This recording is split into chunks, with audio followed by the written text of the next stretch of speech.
testing. 1, 2, 3. Testing. 1, 2, 3.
Testing.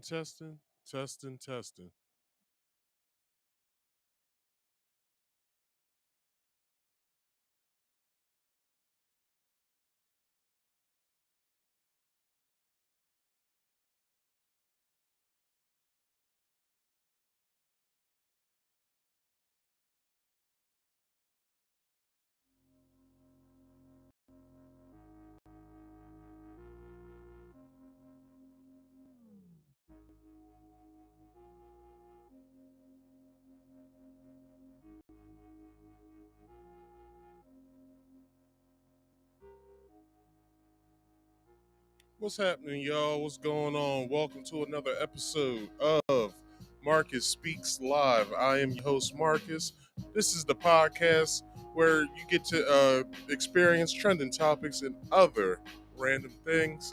Um, what I want to do first and foremost, I like to get some promotions out the way. Then I like to start the show. So, what we want to do first, as I already have, I want to welcome you to Marcus Speaks Live. Please like this video, share this video. What else? Comment in the live chat, as well as, um,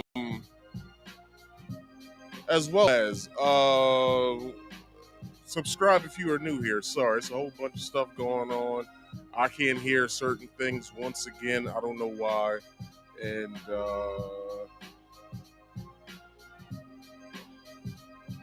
probably know what I have to do. Yeah, it's probably that. So let's check it.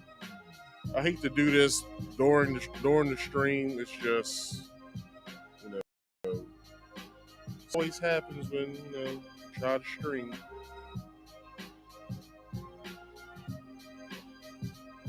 Anywho, please do me a favor. Please comment in the live chat. I will be paying attention. I will be conversing back to you guys with anything that you have to say, with any of the topics that I will be talking about tonight. All right, so please do me that solid. Every Friday I do this here this here live stream, my podcast, Marcus Speaks Live, at 8 p.m. Eastern Standard Time every Friday. All right. So, also, you can catch me on Saturdays as well at 2:30 p.m. Eastern Standard Time, where I play all of my favorite games and certain select few of new releases when I do the show Marcus Speaks Play. So please come and check me out tomorrow afternoon, because I will be here. All right. So once you've done that, once you subscribe to this here channel, Marcus Speaks, please go into the description box, find that Rumble link, follow me over on Rumble, because what I want to do with my podcast, since certain things can't be spoke of here on YouTube, I want to simulcast over there. So once we start to speak, cause a little something that I want to say to you guys after this. If we get spicy over here, I can just cut the stream here and we can continue it over on Rumble.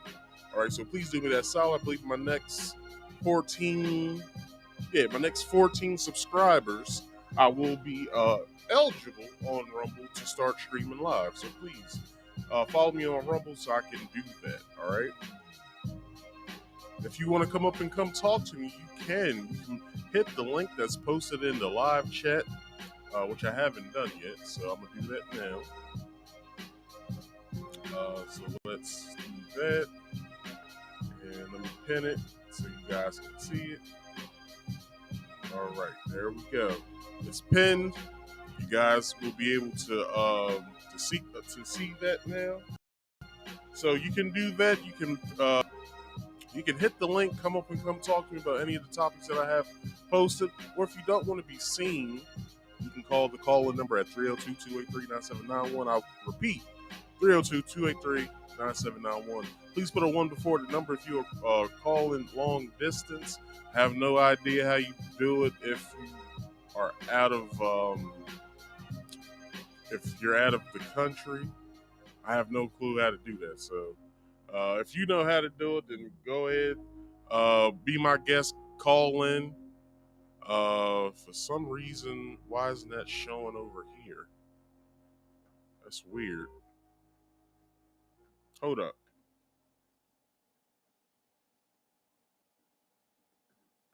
I don't know what's going on with this here computer today.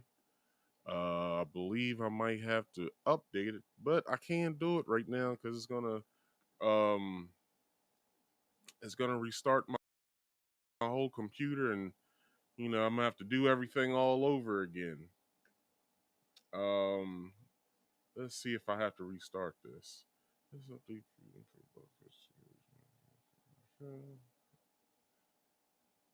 Yeah, let's update it now. Let's see what happens.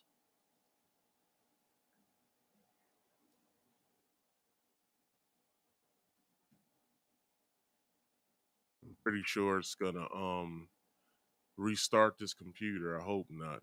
But anyway, with any sense of that, people in my podcast, you will know I like to play videos. It helps me, um, it helps me further my point. It also, um, help you guys understand what I'm talking about when I present the topics. So, with that being said, all videos are credited in the description box, and the articles I will be reading to you guys are also accredited. They also have been altered from its original form due to plagiarism laws. So I have them altered and stuff like that. That means title within the article had to correct certain grammatical errors and stuff like that. So okay, that's very professional. Come on now. All right. I'm definitely gonna get this channel flagged. But anyway, with that being said, I had to correct certain gr- grammatical errors and stuff like that. I have altered that as well. So all videos, all articles are credited in the um description box. So, with that being said, since I do play videos, I have to follow fair use laws as well as YouTube's fair use um fair use rules. Shit. So, um I'll finish the promotion in a minute. So with that being said, I'm gonna tell you guys exactly what fair use is. I'm not gonna say it verbatim, but I have a little guide that's gonna show up right here. So this is exactly what fair use is.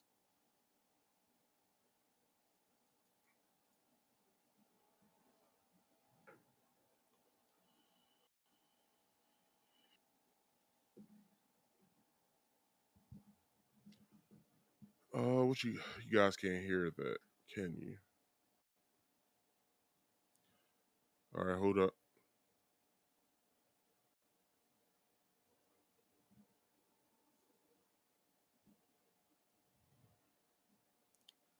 All right, the hell with it. This is theater. I can project. All right, I'm gonna tell you guys exactly what fair use is. I just in a minute, other than in the recording. So, warning: fair use law, federal law allows citizens to reproduce, distribute, or exhibit proportions of copyrighted motion pictures, videotapes, or video discs under certain circumstances without authorization of the copyright holder. This is called fair use, and is allowed for purposes of criticism, news reporting, teaching, and parody, which doesn't infringe of copyright under 17 USC 107. So that's exactly what fair use is, people. Um, so with that being said, let me check on this update, see where it's at. It says so. Hope this stream ain't choppy. For that, if it is, hope you can hear me. Um, so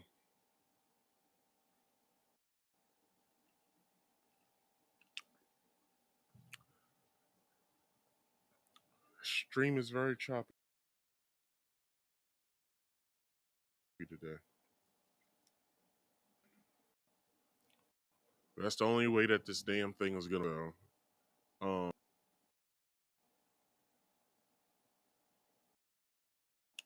Anyway, it's gonna chop. It's chopping me up, so let me not do that. All right, let's quit this. I'll get to that later. Anyway, how you guys doing today? So let me finish this.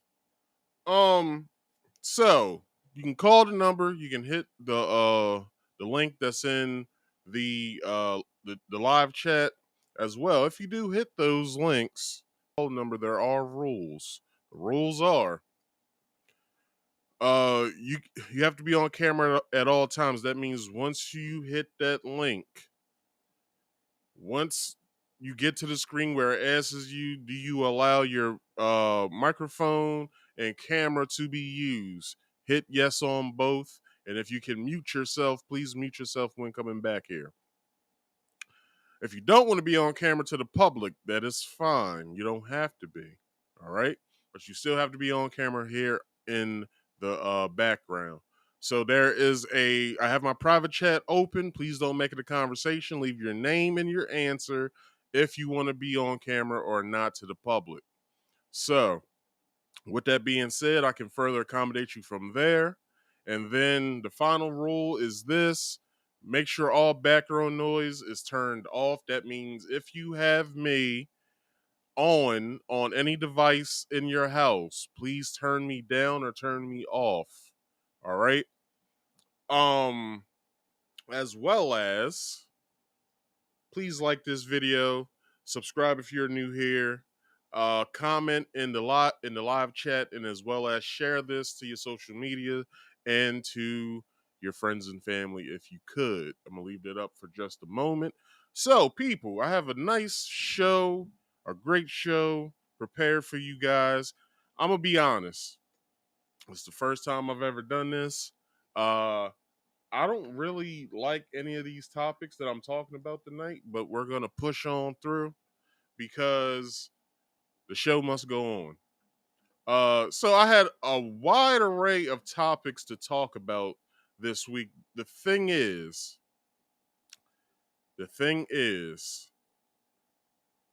I had to decipher what the hell I wanted to talk about. So, number one, you guys heard of Tasha K being in a fight in Miami, right?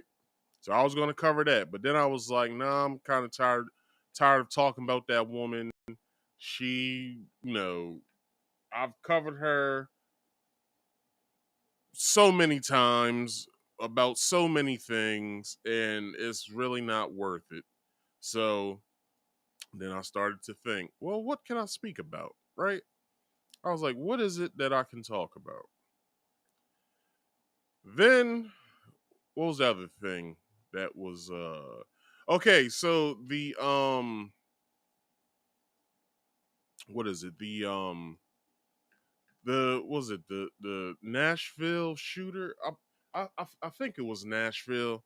Please, if you guys know when that transgender gentleman uh shot that Christian school up, I was going to cover that, but then I was like, you know what? There's not enough information. I don't know if the manifesto or whatever what everyone else is calling it, the Tranifesto, uh, is true or not. Like the 3 pages that was presented to or leaked to, I forgot the guy's name, but he's a far right guy, and he presented it on a show, and I have no clue if it was true or not. Did some digging, and I didn't know if it was true or if it wasn't true. So I just said forget it altogether. But then I came across the Booty Patrol, and that's what we'll be talking about tonight. But without further ado, what I like to do before we get into the main topic, I like to do a little banter. I like to talk about a couple things to get warmed up before we get into the main topic. So how about we do that? Hopefully this works. If not, I have another way of doing this. So if you guys haven't seen the infamous video, so I'm gonna talk through it. I'm not gonna play the actual audio. So if you guys haven't seen this video, man. So person that you seeing on the screen is some black lady that want to do a voiceover. I really don't care to hear her. So let's play the video. So the lady bought some colleges, right? This white lady. She started. So hold on. Let me get back to it. let's back up a little bit. So the lady bought the collard greens and only chopped the stem off. When she washed them, she only washed the outside of them. Let's pause real fast. If you guys have ever got real collard greens or any sort of uh or any sort of raw vegetable, right? Leafy vegetable at that. Let's just put it to the leafy vegetables or broccoli or broccolini. You will know. You have to wash that shit thoroughly. I mean, so thorough. Even they got some stuff out that you can use while washing your vegetables. You can use that as well. And people, please hold on real quick, cause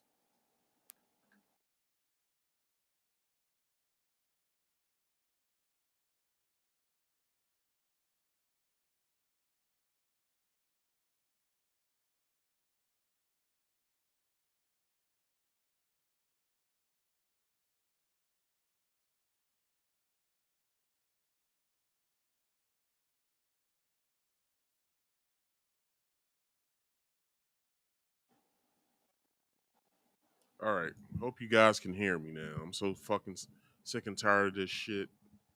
Anyway, um, so you will know that you're supposed to wash them thoroughly. Some people soak them, which I prefer. Clean out your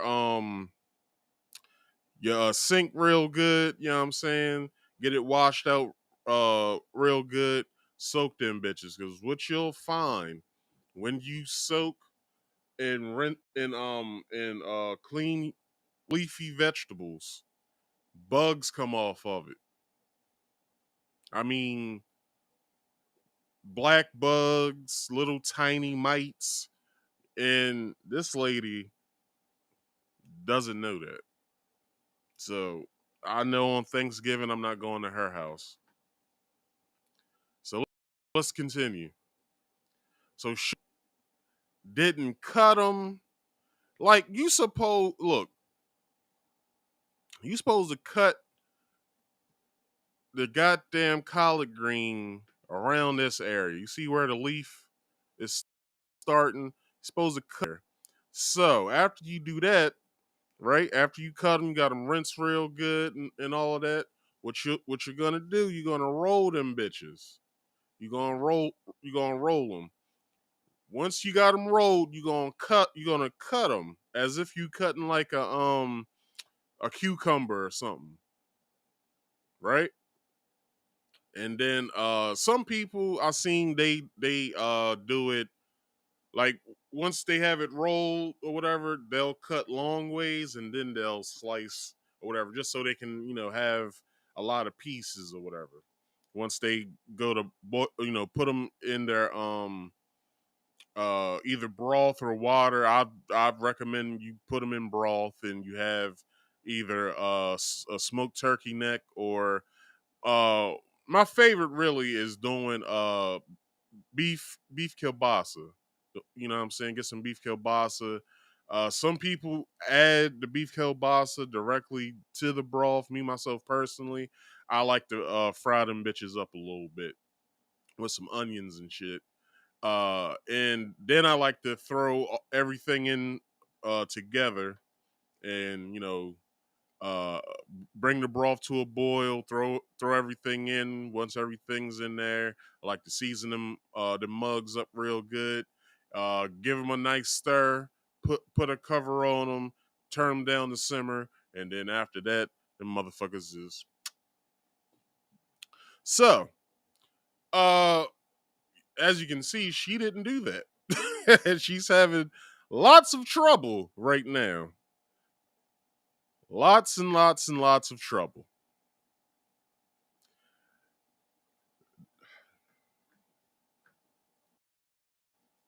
Lord help her, please.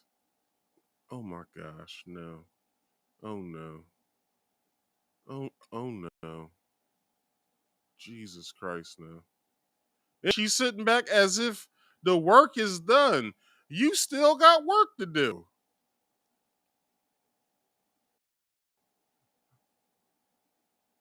Ew. You know how many bugs is still on that damn thing that's gonna be all over them? Ooh, no. Is she putting sandwich ham? Man, get this shit off my goddamn computer. What the fuck? All right, let's go to the next video.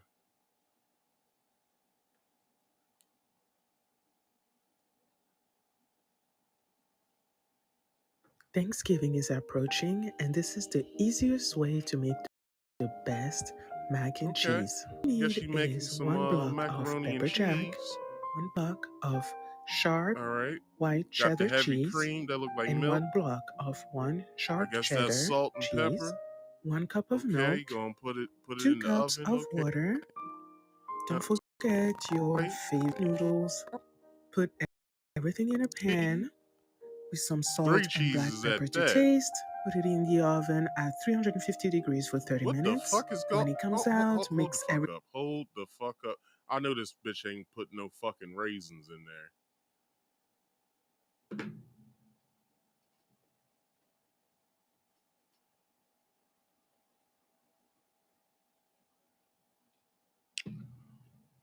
Shorty didn't put raisins in the goddamn macaroni and cheese. I'm done. I'm gonna let y'all know this now. By unpopular demand, or not demand, an unpopular uh thing of mine. A lot of black people like baked macaroni and cheese or macaroni and cheese in general.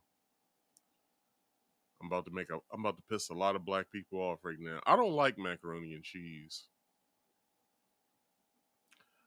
I, I'm seeing hate mail coming my way.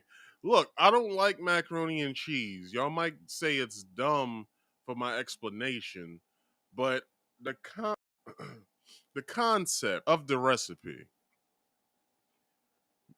cheese, noodles, heavy cream, maybe milk. Some people do sour cream. I can just make baked homemade hamburger helper. I can just, instead of these goddamn raisins, I can put some ground turkey, ground beef, ground chicken, or ground, well, I'm Muslim, so I can't do ground pork. But anybody else out there who does eat pork, you know what I'm saying? They can put some ground pork in it. You know, you got homemade hamburger helper or something else, you know what I'm saying? Maybe get some ziti noodles, put them, you know, however you want to do it. But me personally, I personally don't eat macaroni and cheese. So, you know, when Thanksgiving comes around and let's say somebody invited me over to their house and you know, people are making your plate, I'll tell who's ever's making people's plate. I'm like, I don't eat macaroni and cheese. So if you could you not put macaroni and cheese on my plate? They usually get upset, like, you don't eat macaroni and cheese. What you mean you don't eat macaroni and cheese? It's like exactly what I just said. I don't eat macaroni and cheese. I'm not trying to be disrespectful, but I don't eat macaroni and cheese. Thank you. So, you know, that's just it. You know, this is just not something that I like to eat. So, Shorty didn't put raisins in the baked macaroni and cheese. Let's see this everything monstrosity. together, melting cheese. My favorite part is the And she raisins. add more That's cheese to it. optional, Breadcrumb, it obviously. looked like. And mix it together, add some cheese, also add some breadcrumbs for that extra crunch.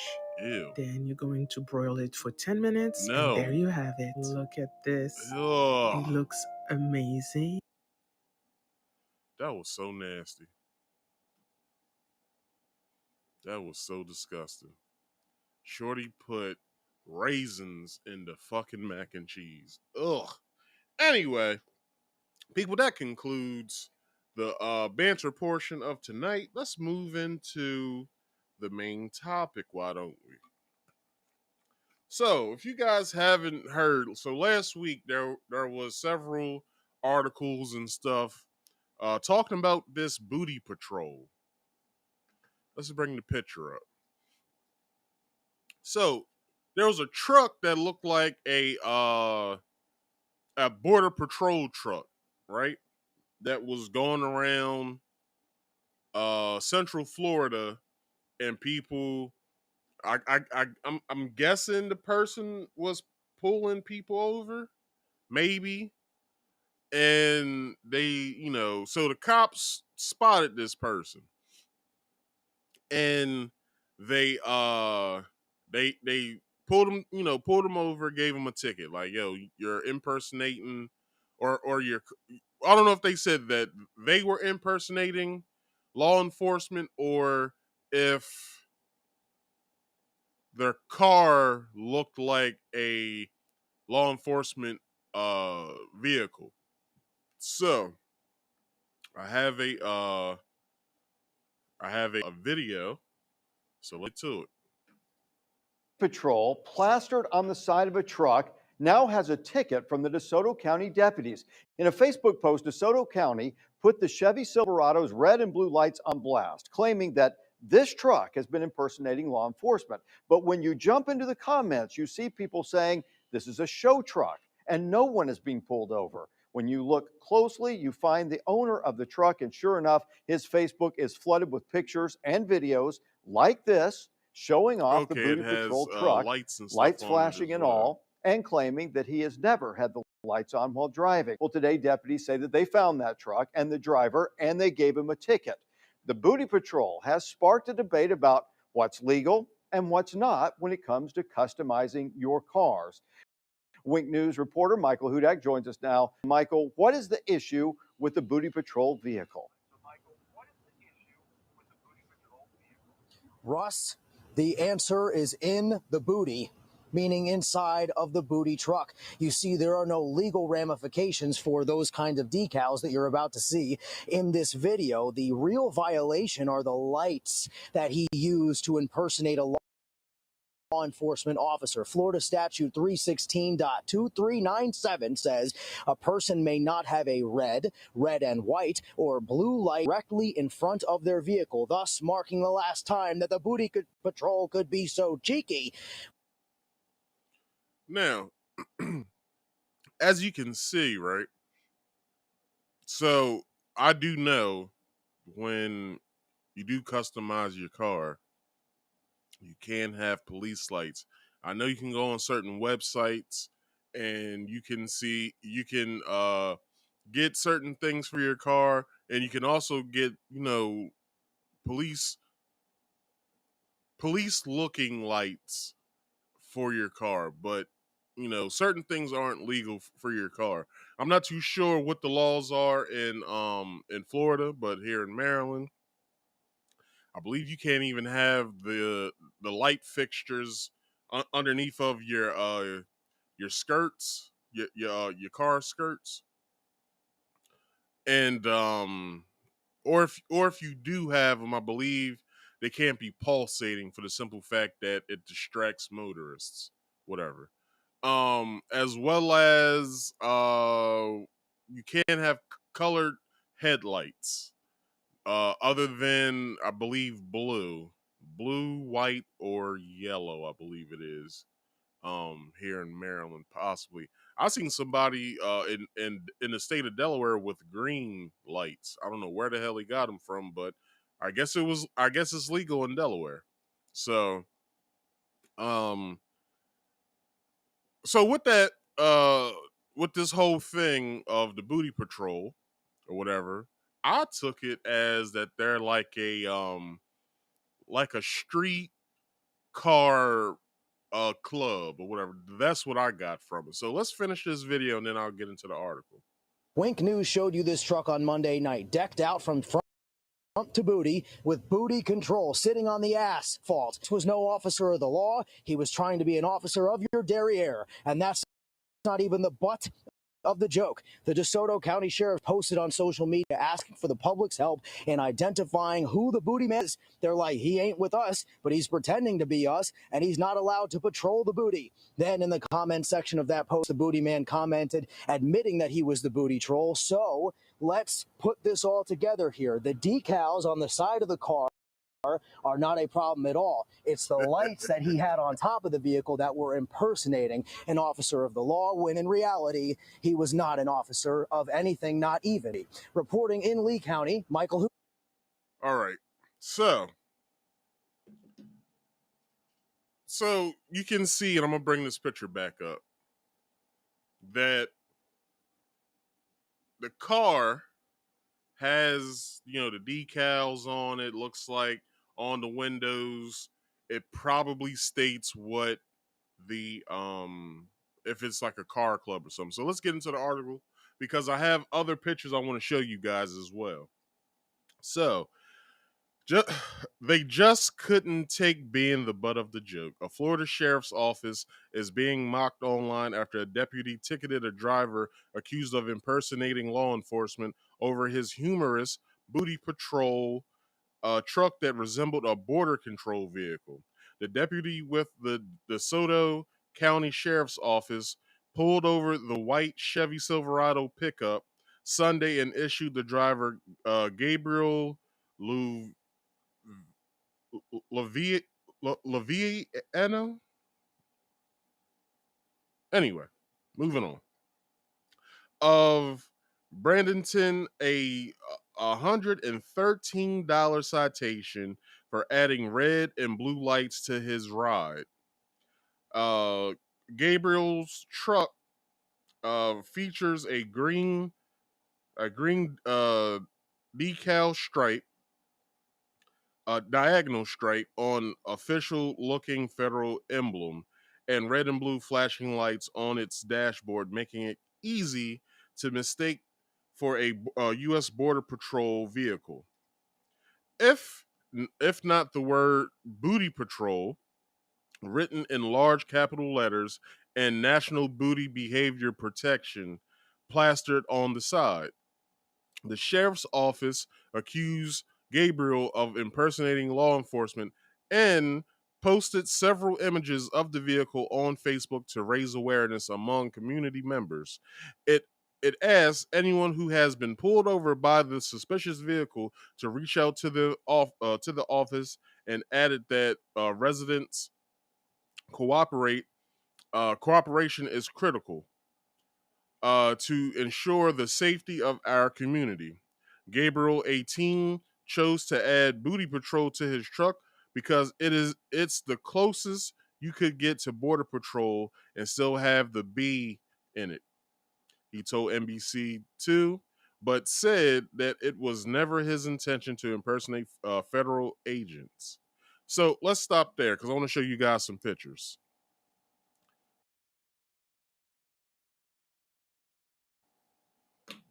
So you see the truck that's here. I did some digging on Google. So I found a lot of trucks and cars that have the diagonal stripe and Booty Patrol on it, right? So those are two pictures.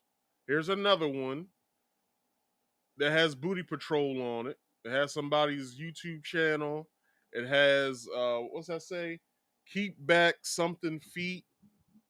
It has something written here, and that's all I can see from this. And then you have this one that has I believe that's Chinese writing with Booty Patrol on it, and he got the wild fucking pipes on it. And then here's another look at it.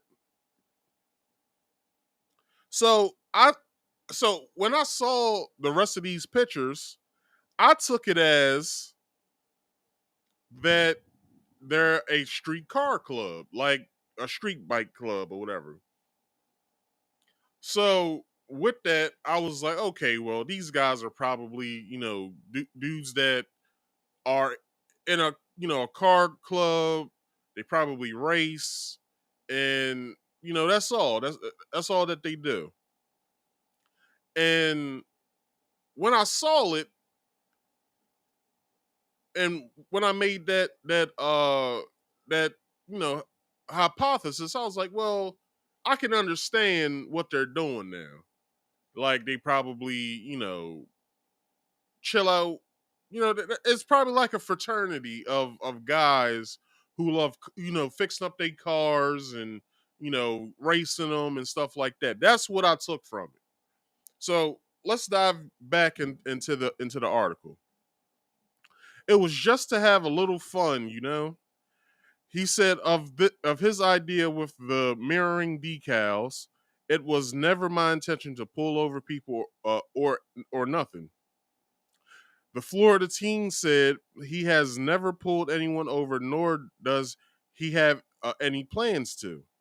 He also said most cops get a laugh at his play on words, but the DeSoto County deputy who pulled him over was not one of those officers. I have videos of cops coming up to me. I have videos of cops coming up to me, and they just want a picture. Gabriel told the local station. The deputy instead slapped him with a fine of $113. Come on, dog. If you ain't got $113 at 18, I don't know what the fuck you doing with your life. Anyway, let's keep going. For displaying red and blue lights on his rim in violation of Florida law. So it is a violation then. The station reported. But Gabriel claims he never turns on the lights while out driving and only uses them while parked and on private property. Many on social media seem to take the side of the booty patrol driver. Is this serious? If anyone thinks this is a real officer, they have a problem. But one of their slogans that they have plastered across their car is "We will swerve for the curves," or "We will swerve for curves," or something like that. So either they're, like I said, they're a car club that either races or maybe they drift or something, or they they're a car club that not only just likes cars, but they also like that booty as well. Those big old round, fat, voluptuous asses. And I would say I want to put Booty Patrol on my car now. Like, you know what I'm saying? Like, I want to be cool. I want to be cool. Well, I'm 35 now. I don't even know what the fuck cool is anymore. Like, I'm just going around in life just trying to figure out what the fuck cool is. Like, I'm still being cool back when I was in high school and in my 20s. Like, what's cool now? I need to know. I need to know. If this is cool, then I want it. I want to put Booty Patrol on my car. You know what I'm saying? And I'll add a slogan if they're a national club. Hey, I wanna inject a slogan into the Booty Patrol office. It's my duty to please that booty. Like, come on now, we gotta add that now. We gotta add that. But anyway, let's move on. I have seen this drive around all the time, and I always get such a chuckle out of it. One Floridian wrote in the sheriff's comment, "Leave the man alone." Another commenter said the truck is just a show car, and that the sheriff's crackdown left him saddened. It's a little sad to see this happening to the car community, he wrote. So, okay, the car community. So, as I said, it's probably a car club. You know what I'm saying? Like you have motorcycle clubs, you have street bike clubs. There are probably a car club. You know what I'm saying? Um, this is just merely a show truck. Always has been. Never seen him have his blue lights on, and seen him all over the Soto, Manatee, in Sarasota County. Gabriel isn't the first to take inspiration from law enforcement vehicles and make a joke. Since 2021, Californian Jacob McGinnis has hacked his Ford F-150 Raptor to similarly look like a Border Patrol vehicle, but instead opted for Thought Patrol. Now, I don't have that picture. I don't believe I do. Do I have? I don't have that picture. But I'll bring up Booty Patrol again. So he has Thought Patrol on it as his fake agency of choice. McGinnis has earned thousands of followers on his Instagram, where he frequently posts photos and videos of his truck, including officers cracking up at his play on words. So, where's the booty? It's like, nah. But anyway, you can see the joke in this, because for the simple fact that they're wrapping their cars with these decals and stuff like that. They have Booty Patrol on it. They're maybe they race, maybe they street race, maybe they go to whatever track that's in Central Florida and they race there. Maybe they do it like Fast and Furious, where I'm racing for pink slips, you know what I'm saying? Maybe they do that. Who knows? Nobody knows, because everyone is just now finding out about Booty Patrol. All right. So I have no clue about what's going on with this, but I like it. I like it. I like that these guys took inspiration from their local law enforcement and was like, I'm going to do a spoof of what their cars are, but I'm gonna put something else on there. It's all in fun. It's all in fun. But that one hard ass officer thought, well, this is wrong. You shouldn't be impersonating police officers. Get out of here, sir. If you can't laugh at your own agency and stuff like that, it's no use of even seemingly trying to you know like, you take your job too seriously. Now, as a police officer, you are supposed to take your job serious, but you're taking your job too seriously. The man told you, I haven't pulled anybody over. I don't have any intentions to. This is just for fun. I thought it would be fun that I put Booty Patrol on my car. I put the national emblem on there as well and stuff like that, because they're probably a car club around this country here. Probably in other countries as well. Maybe in maybe in London and France and Germany and Madrid, or maybe in Brazil somewhere, or in Australia, or China, Japan.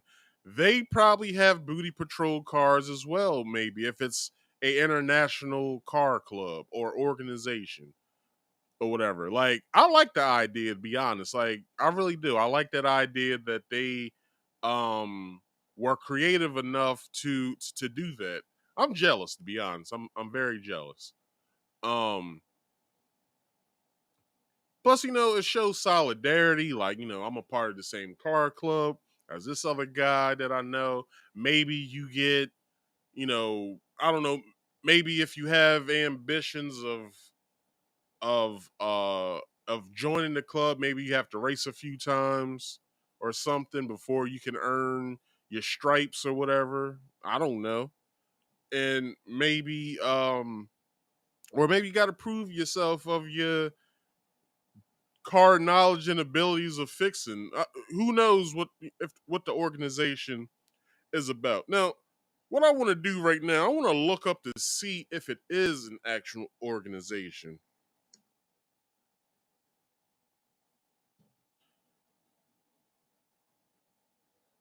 So, let's see. What is Booty Patrol? The owner of the Booty Patrol truck, a parody of Border Patrol vehicle, was ticketed. Okay, I don't want to know that. I want to know what it is.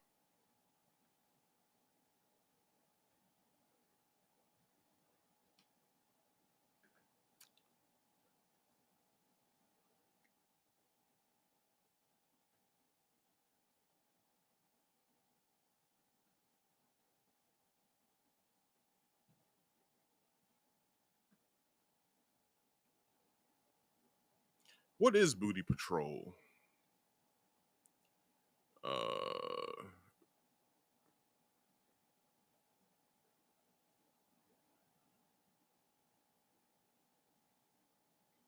let's let's look in the car and drive. Maybe they know exactly what this is. Um,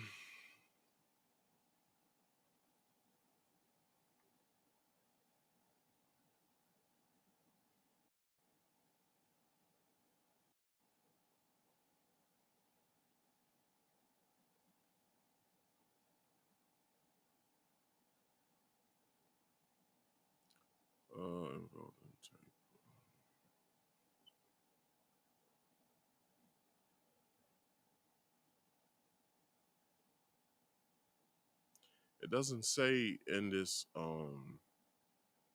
article what it is.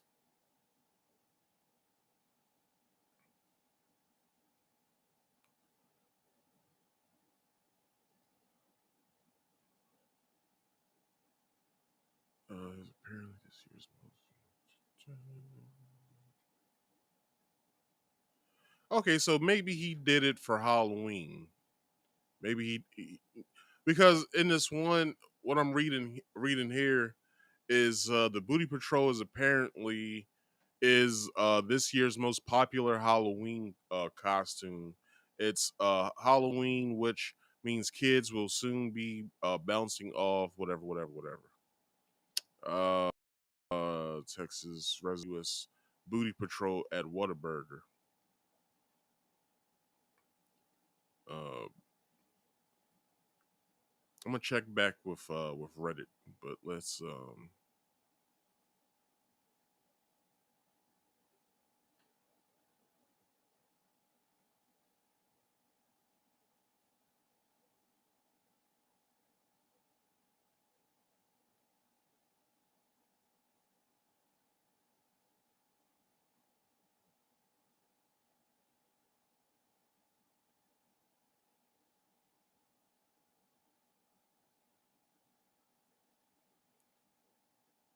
Booty Patrol, the art of being able to identify an ass that should just be a crime because it's so fine.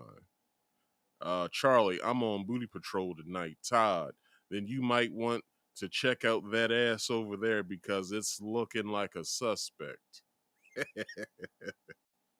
That's hilarious. Um,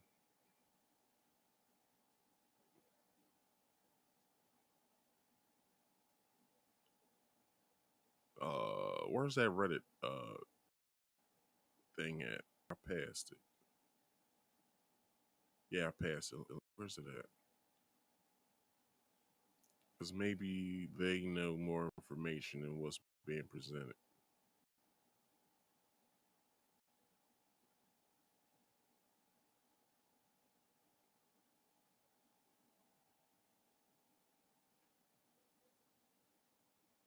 All right, here it goes.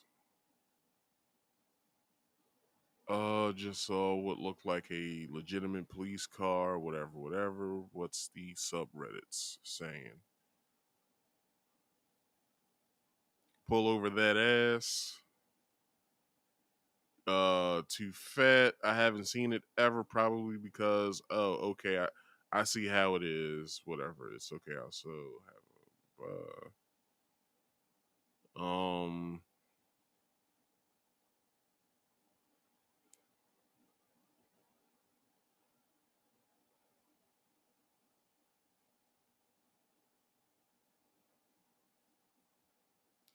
All right, well, Reddit is insane. Doesn't know what the fuck it is either.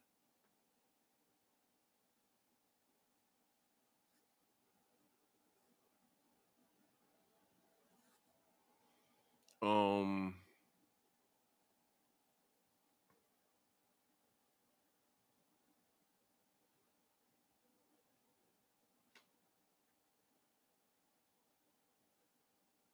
okay, boom. Slang define.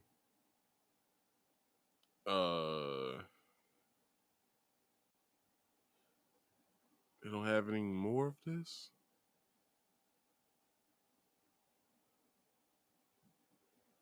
It's just giving me the same old definition. So it's probably an organization.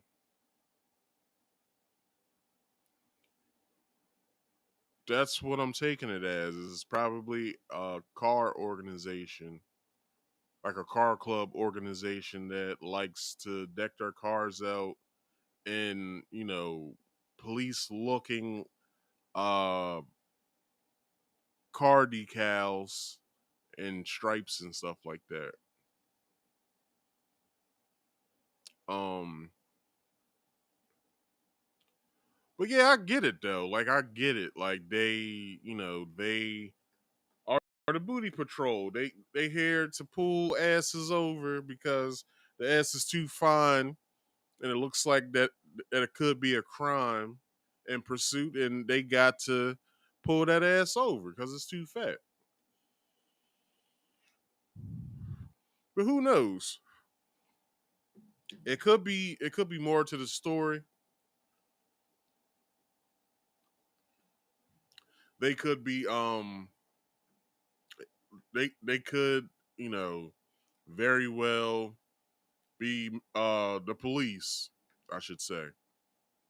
Could be misinterpreting all of this, and they probably don't um understand like what's actually going down with all this. So I don't know. I blame the lack of knowing this by the police officers of what this is. And sorry for all that loud noise, but I'm trying to find my spot real fast with this next video.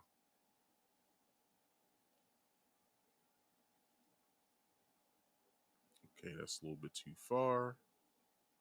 I guess I can. That's good. All right. So that concludes the main topic of the night. So let's move into random topics of the night. Which I didn't read you the overview, but for the main topic, but it doesn't matter. So the random topics overview of the week is D.Wade and Gabrielle Union up for a possible divorce, and Atlanta versus food critic Keith Lee. So it's been rumors around this whole D.Wade and Gabrielle Union possibly getting a divorce. And honestly, I'm a little happy because I feel as though Gabrielle Union wears the pants in that relationship. And after D.Wade had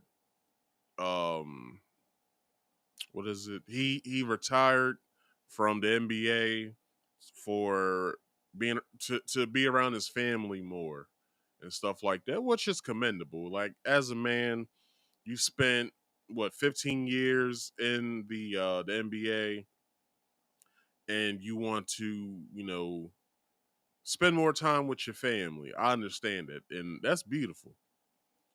But you've been dating this. Well, you dated this woman. You married this woman. You've had countless babies on the side with this woman. This woman was older than you, so she couldn't really conceive a child all that well. I believe they got a surrogate. I didn't know that her old ass body was still pushing out eggs, but they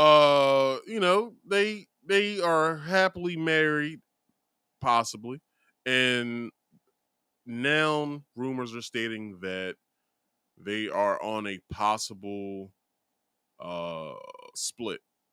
So let's dive deep into this. Let's see exactly what is going on with this whole thing. As has subsided in recent years, Gabrielle continues to deal with the aftermath of D.Wade's decision to conceive a baby with someone else. Looking back on her decision to give him a second chance, she wrote in her memoir, "The me of today would not have stayed with him, but would I be who I am now without the pain?" Contrary to what some people believe, love doesn't have to hurt in order to feel real. Your partner should bring peace to the relationship, and someone who's meant to be in your life wouldn't betray you like D.Wade did Gabrielle. Ashe and amen. Okay. Has Gabrielle finally decided that enough is enough? Apparently so, according to an October 2023 blind item called Du Moi. According to the blog, D.Wade was reportedly spotted having an intimate conversation with a "You can't trust no ninja, no." The blog also stated that Gabrielle has been posting cryptic messages on her social media about clarity, truth, and transparency. The blog added, "An insider said they will be like Will and Jada if they ever separate. They will keep it quiet and live their separate lives, but keep a united front for years if necessary." Lord, not another intense. RRG took a look at their respective social media accounts. He shared a photo for her 51st birthday on October 29th, and the caption is very telling. What do you say, girl? The caption reads, "May your journey to peace become shared stories in your next memoir." We don't need no more celebrity memoirs. We tired. We love you, and we hope that you're having a day for you. A day for you? What that mean? Gabrielle responded to the post by telling D.Wade that she loves him, but it wasn't enough for people to stop speculating about the status of their marriage. At this point, the red flags were the first day they met. So we'd say we're surprised by the new marital issue allegations. Either way, we wish them the best. If you enjoyed this video, let us know down below. And thanks for watching. RRG. All right.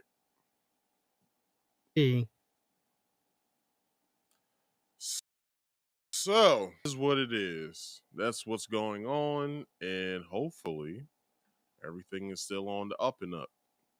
Because if not, I don't know what to tell you guys. But hopefully, their relationship, like, I don't like wishing bad on nobody's relationship. Like, I know I said that, it probably will be a good thing if they do split. For the simple fact, the only reason why I say that is because of this reason. She's like, what, like 11 years older than this dude?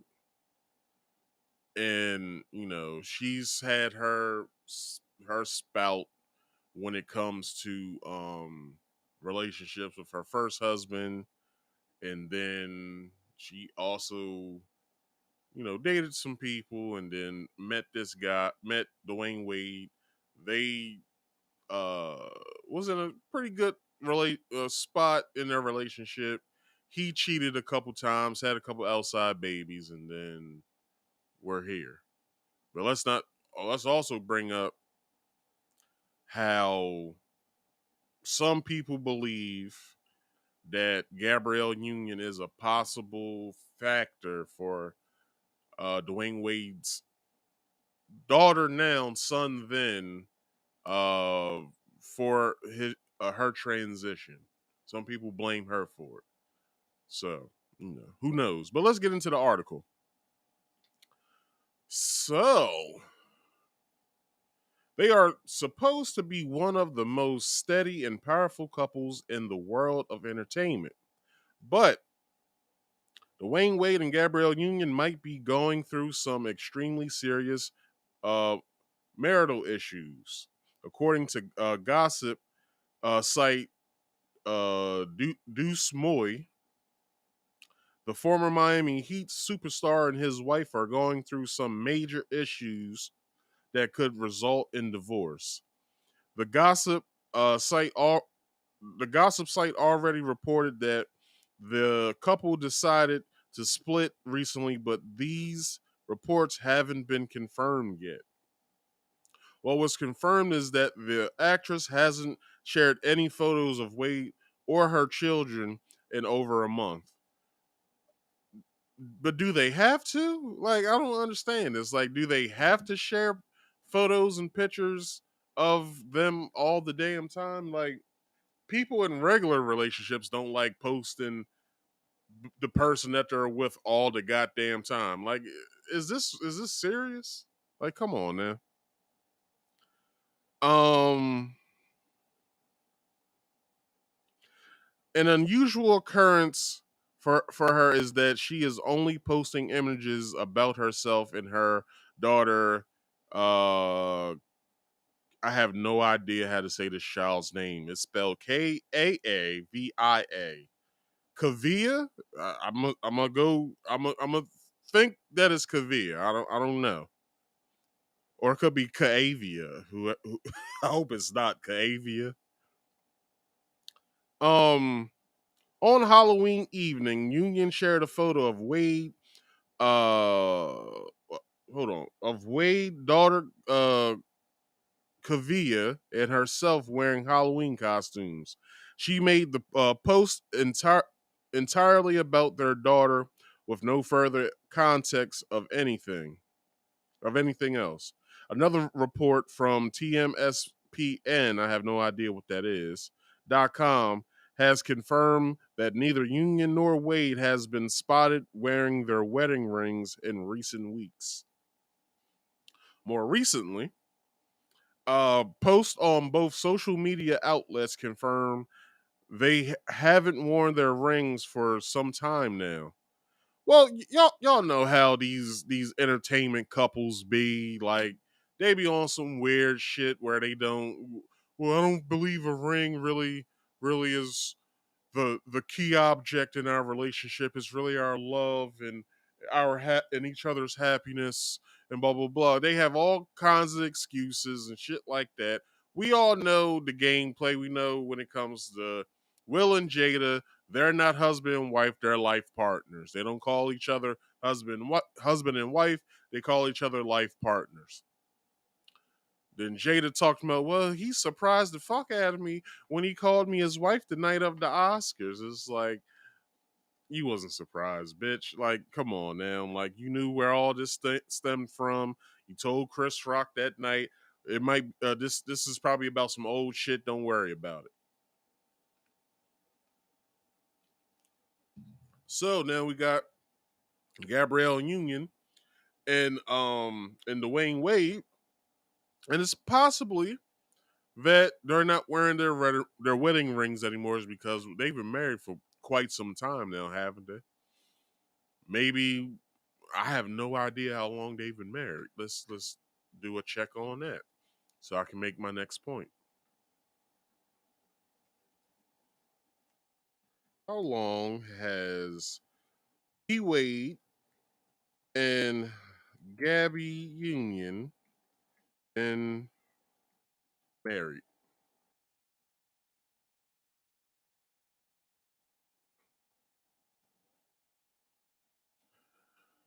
Oh, let's see. They've been married for 7 years. How long have they been dating, though? That's what I want to know.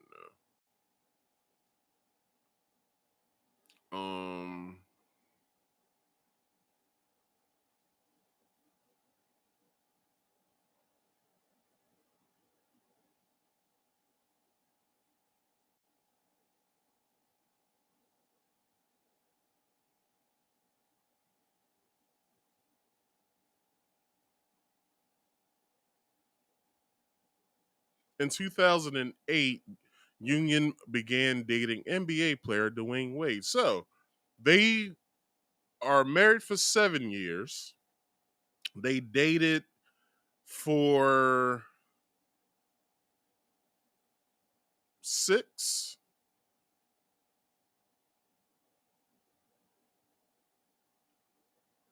Yeah, they dated for 6 years. They've been married since 2014.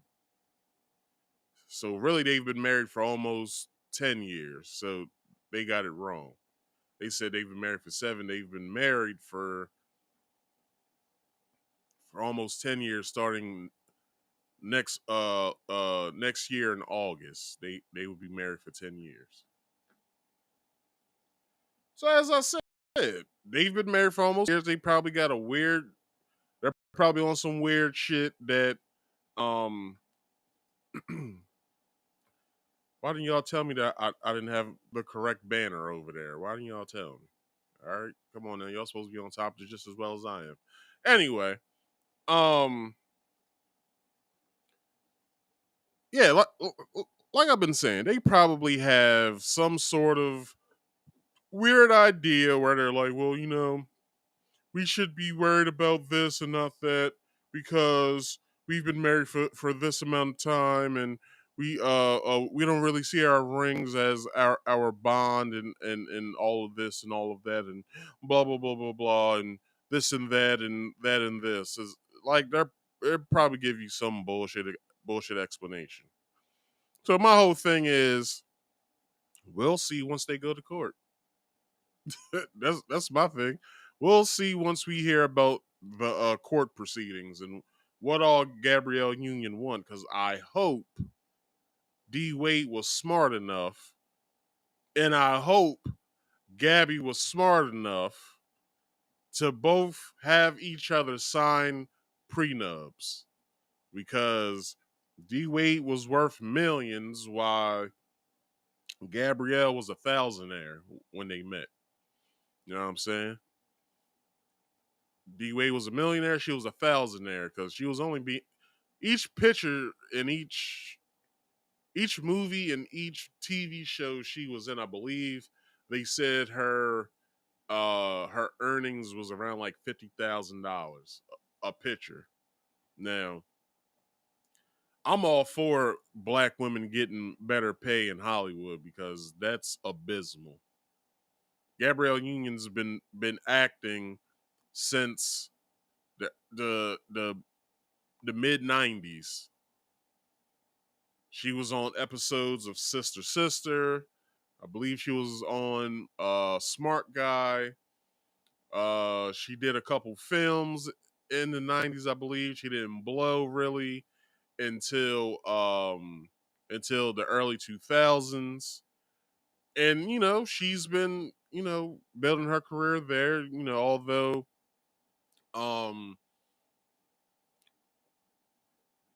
who did she work for? I think it was NBC. What was that show though? I forgot what the show's. What was it called? X Factor or some shit like that. That she said some stuff and then whatever. But she gets paid $50,000 every time she does, I believe, a picture. So my whole thing is we'll see once this shit gets hot. This story's really cold right now. Like it's a cold story. Like no one knows what's what. It's all rumor. You know what I'm saying? They're only going off her social media page as if that's real life. But maybe they have it to where we don't have to post ourselves on each other's social medias. You know what I'm saying? Like we see each other every day. Like that's just like with my two homeboys. Um when MySpace was cracking, I I had all my homeboys like I had it to where I had a top 12. So it was all my homeboys, a couple family members, and if I had a girlfriend, she would be one of the 16. I mean, one of the 12. So I asked them when I would look at their page, I'm like, why don't you guys have each other on you guys' top friends or whatever? They said, for what? We see each other every damn day. Like, why the hell will we have each other on our social medias like that? Like, we see each other every day. And I was like, oh, that makes perfect fucking sense. That makes perfect sense. So, yeah, my whole thing is I'll wait till this gets hot. If there's any more information that comes out of this, then I'll report back and be like, okay, this is what's happening with this. But sounds like a bunch of bullshit. Okay, moving on to our next topic. I have TikTok food critic Keith Lee spurs response from Atlanta, restaurateurs. Let me say that again because I said it all messed up. ATL restaurateurs.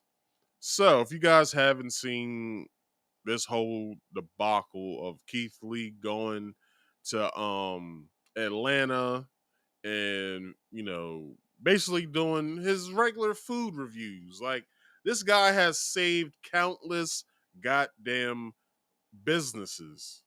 Countless businesses that were about to go under. Here Keith Lee comes in. You guys told me to try this restaurant. I got it. Let's try it and let's see what it's all about, or whatever the hell he says. And then he goes in. He'll eat the food. He'll give you his most honest critique on it, and then he'll tell you, "Yeah, I like this. You guys should try it. Make your own opinion on it." Blah blah blah blah. And then, you know what I'm saying, he had, I think it was a pizzeria that was about to go out of business. This motherfucker went there, tried the food, told everybody to go on their own will. The line was around the fucking corner. So we're talking a pizzeria that possibly could have shut down within that month had overwhelming orders. Like, just think about it. Let's say you own a business. Let's say you own a t-shirt business. Let's say I'm somebody that's into fashion, or I know somebody, which I do. My homeboy, what's his name? My homeboy Leak. He does fashion reviews as far as, like, you know, clothes and shoes and stuff like that. So let's say, you know, somebody came on here and was like, yeah, you know, tell me their story. Like, you know, my business is kind of doing bad because of this and that and blah, blah, blah, blah. I'll be like, all right, I'll do you a solid. Send me a couple samples or send me a couple t-shirts or something, and I'll give them to my homeboy to review. Let's say I get them, I drive to my homie's house, give him the clothes, but hey, do me a solid real fast. Had somebody on my show last night saying that his business was about to plummet. Here's the information of where people can get it at. Just try it on, you know, give a good review if you can, blah, blah, blah, blah. Let's say he likes the stuff. He wants to buy it himself. Let's say he does a good review. It tells everybody, yo, go and flood this dude's website, right? Let's say this dude calls me back and says, hey, man, I'm so overwhelmed right now because we have so many orders that I haven't had in a while. Like, my website shut down for the simple fact that I don't have enough bandwidth to keep all these people or to allow these people to order. Like, my website's backed up right now, which means it was a good thing, correct? So, people, please do yourself a solid and go and support local businesses. Anyway, let's see what this let's see what this video entails on this whole Keith Lee situation. Metro Atlanta restaurant owners are changing their ways following a whirlwind visit from the viral food critic. They sure are. The man with 14 million TikTok followers and counting called out some of your favorite spots. He also praised the places where the food and the service were top-notch. Atlanta News First Brittany Ford in Atlanta tonight, breaking down how social media reviews can make or break a restaurant. Hello, welcome to Hattie Marie's. We're in the day and age. Yep, just flew in from Seattle. Had to check out the place. Where an online review can make or break your business. Definitely. If you see, like, somebody posts roach or bugs anywhere, or if the bathroom is nasty, you know, or the area is not safe for you to park, you know, any kind of bad review can make you think twice about going there. $4.92 is your change? Here at Hattie Marie's Barbecue in College Park, owner, Willie Griggy, says they've had to navigate through the changing times. In the past, radio and TV, there's no reviews that people are going to see. There's no responses that you have to give. But with social media, you have to stay on top of it. Viral TikTok food blogger Keith Lee's recent visit to Atlanta, where he shared some not so great experiences at some of the city's top name restaurants, has shown the power of just that. Now, social media has given us the ability to give real-time reviews. Experts say Lee's recent Atlanta visit is a good reminder for both businesses big and small. Not only is it a reminder, I think it kind of lights that fire again. And it makes people just kind of pay more attention and have that care. You know, you have to have the care. You know how they say cook it with love? While the platform can do just as much good. Had the reviews not been so positive, we would have closed the doors a lot sooner because of social media. So yeah, there's good and there's bad. Experts say your business's reputation online is tied to its livelihood. Probably post it and give my review. Brittany Ford, Atlanta News First. All right.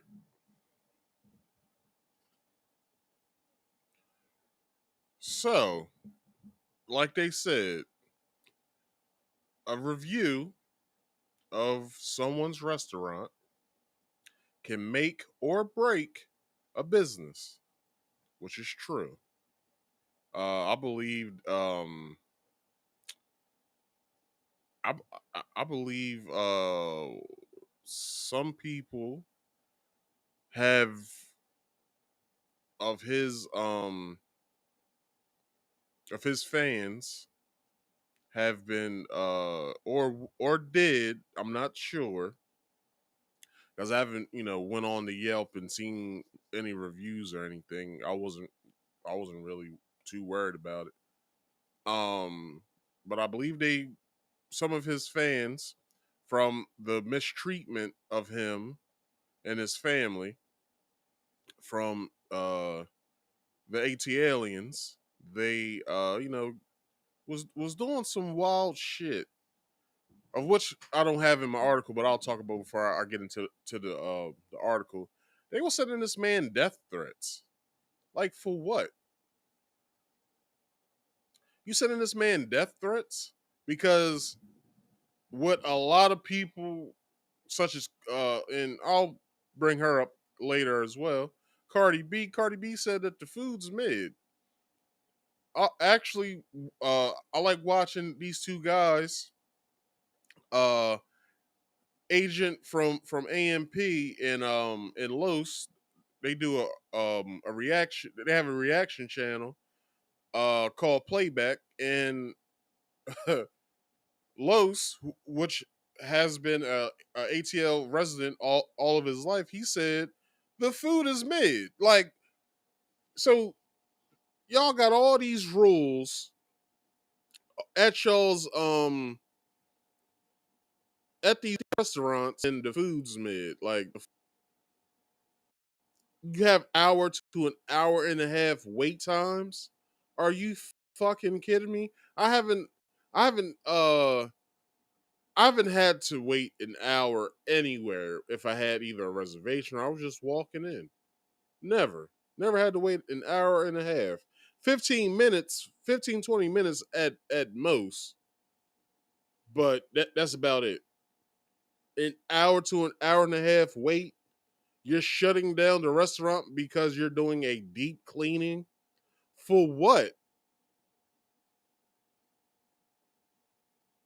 Oh, because of COVID. COVID's over. What are you talking about? Well, hold on. The pandemic is over. COVID's still here to stay, so YouTube don't flag me. But a deep cleaning because of COVID. You don't do takeout orders on the weekends. Why? Why not? We don't do pickup or delivery orders on the weekends.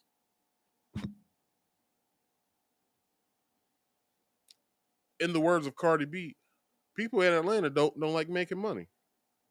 So with that being said, Atlanta's food scene has been under the microscope since a viral food critic, uh, came to town. Uh, uh, Came to town with bad reviews, and now some of those places are promising change. Keith Lee, who has a massive TikTok following and whose food reviews have turned small unseen businesses into out of hold on out of the door favorites, uh, brought his talents to the ATL last week and had a lot to say. He did several video reviews, and good handful of them ended up being uh, uh, retrospectives into how difficult it's turned out to be to order takeout at a bunch of well-known popular establishments in town. His stops included the Real Milk and Honey and Candy Burris's Old Lady Gang restaurant. Both experiences, he says, left him without food. There are tons of rules, says he and his family had to go through to even place an order or to be seated, stemming from what he characterizes as bad customer service. And since calling these places out, a lot of folks have chimed in uh, to agree. In the aftermath of the reviews, and amid all the discourse that followed, there seemed to be a conscientious. Uh, it's kind of difficult to dine in Atlanta, and for no real good reason either. I must didn't check over some of these. Uh, I must didn't check over this article that well because this shit does not flow. Let's see, where am I at? Candy addressed part of Keith's critique of the fact he and his crew couldn't easily order takeout and said her restaurant puts the focus on resources on those who eat in, which is bad, and I'll tell you why. Why are you just worried about people who's eating in? You should have a you should have an operation where you're just making food. Doesn't matter if people are eating in, picking up, or if you guys are delivering, if you guys deliver at all. The main focus should be on the customer itself, not just people who dine in to eat. Like that makes no sense whatsoever. My whole thing is this. I heard some of the rules on that one restaurant. I think it was the real milk and honey. They had ridiculous ridiculous rules, and I want to read them over. I'm gonna bring it up.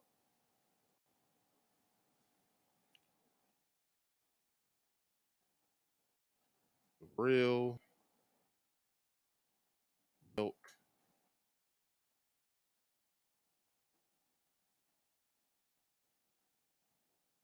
And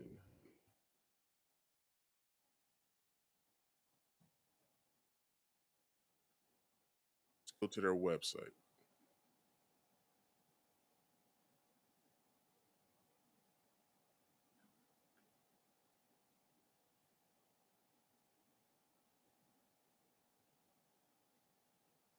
Y'all check this out. This shit is ridiculous.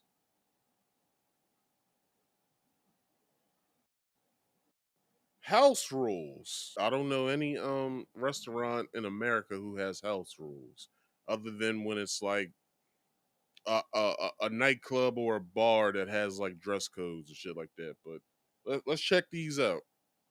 One, we guarantee great food. Everything else is left to chance. We try our hardest, though. We really do. Y'all should take that off. Y'all should take that off. Like, what do you mean you try your hardest? Everything else is left up to chance. What the fuck do you mean by that? Anyway, number two, we don't provide individual checks. However, we will allow up to 3 forms of payment. That's wild. 3, 18% gratuity added to parties of 5 or more, checks larger than $105. Why are you telling me what the fuck I'm going to give? Maybe I don't want to give 18%.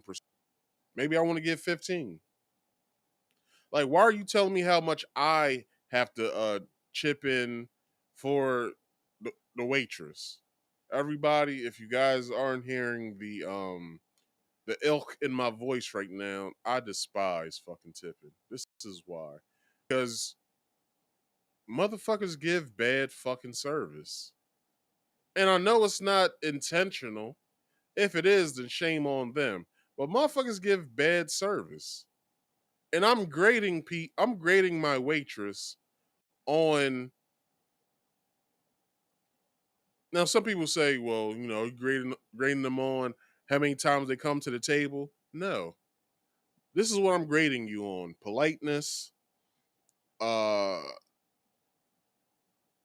if you're on points such as instead of me asking, hey, what's the house specials tonight? You just tell me. Um I'm looking for you to be studious. I'm looking for you to be um eloquent and have a good attitude. And I'm looking for you to not have me call you over, but I'm looking for you to know when it's time for you to come over to see if I need anything else, if I need my drink refilled, or if I need or if I want to order something else or whatever. That's what I'm grading you on. And most of the time, it was probably 2 waitresses that I gave $100 tip to. Everybody else got 15%. So, you know, you can bitch and moan all y'all want. I don't give a fuck. But anyway, number 4, no modifications to the top 10 brunch menu signature items. If you have a food allergy, please choose another item without the allergen. But you just said there's no modifications, dummy. 4, no modifications to the top 10 brunch menu signature items. If you have allergy, please choose another item without the allergen. So you're telling me that, let's say I want I don't know, chicken and waffles, but let's say you guys cook your chicken in the same oil that you cook pork in. Well, I don't have an allergy. I have a way of life that I want to follow. So if I tell you, or if I ask, do you guys cook this in the same oil as pork products? And if you tell me yes, I'm like, well, I can't eat anything here. Makes no sense. 5, be nice. 6, reservations unless you're Barack Obama. Hey, there's expectations to every exceptions to every. What do you mean no reservations? Only Barack Obama. Barack Obama doesn't fucking frequent Atlanta. Anyway, no table hibernation. Others gotta eat too. Basically meaning if you're sitting at the table too goddamn long. 8, if we prepare your selected item to our menu specifications, we will not remove that item from your bill. Our entrees are not samples. Thank you. Wait a minute. If we prepare your selected item to our menu specifications, we will not remove that item from your bill. So basically stating, if I don't like what I just ate, or let's say I cut into something and I taste it to see if I like it or not. If I tell you take it back, I still have to pay for it. No, y'all gonna have to eat that cost. Fuck out of here. They forgot 10. They have 9, 11. Anyway, um, no parties larger than 4 on days that end with Y. Stupid. All days end in Y. Anyway, we're a small place, and when we get busy, large groups are hard to accommodate. But wait a minute, y'all set up here. Where is it at? We guarantee great food. Everything else is left to chance. What else? Hold on. I believe you guys. Hold on. Okay, y'all don't have that up there, which is a good loophole that I just exploited.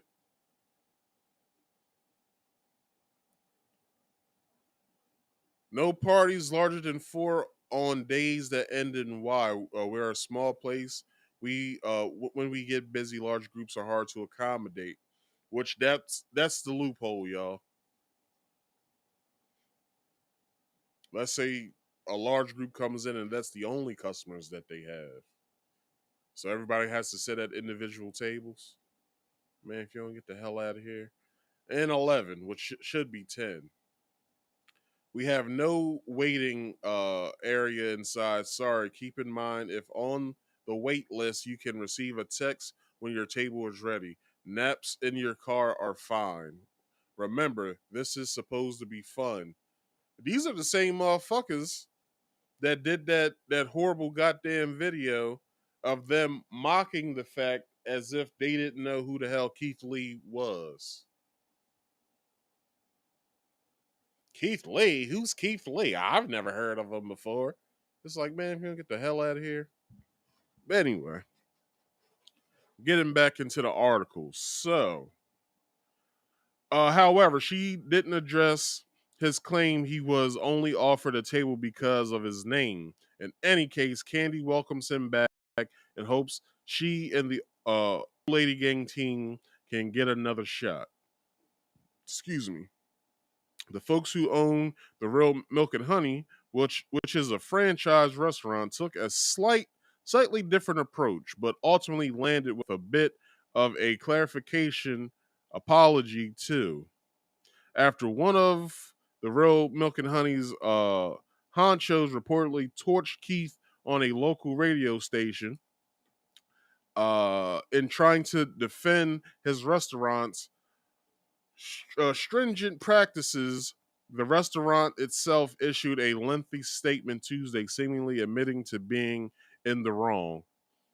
The corporate accounts says they've done some soul searching, overcome the course of this week long saga, and now the Real Milk and Honey is vowing to tweak how they operate. But I hope every Atlanta restaurant has done that as well, because y'all are getting exposed by your residents. Y'all, people are basically saying, going on podcasts who whose hosts are talking about this, basically stating the food's mid, is they give you bad service. You're supposed to take the service because you're black and this is a black owned business and all kinds of shit like that. And it's like, nah, dog, bad service is bad service. I don't care if you white, black, or otherwise, yo. If I get bad service, I'm going not only give you a bad review, I'm going to give a bad tip, and I'm going to badmouth the business and into making sure nobody fucking goes there. It's just the trick of the trade. And one thing I would say to all of the places where Keith Lee went, where they cook shellfish and other foods in the same oil, I don't know how big these kitchens are in these, in Atlanta in these restaurants, but my whole thing is, why don't you have like several different fryers in your restaurant where you can cook fish, shellfish, chicken, or poultry, I should say, and pork. Well, you're not frying pork any damn way, or beef. Only two things you'll be frying is fish and poultry. So why don't you have three separate fryers for shellfish, seafood, and poultry? Like, I don't understand this practice of only having one fryer. Like, I don't want my fish tasting like chicken, and I don't want my chicken tasting like fish. So what the hell is wrong with these places? Do some soul searching. Where else? They don't exactly say what's in store, but it appears Keith's review made him think twice. By the way, this whole chapter took over a part of the internet for a good several days, and it got some big time celebs weighing in on the supposed Atlanta food scene problem, including Cardi B. I put this picture in the wrong spot. Let's bring up the lovely Cardi B.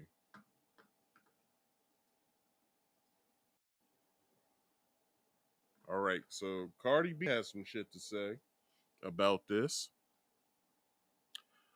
Who is no, who in no uncertain terms sided with Keith and thanked him for exposing it. As many have noted, the Keith Lee effect is real. For better or worse, take note, folks, for critiques food and customer service, and he'll let you know if he's not feeling it.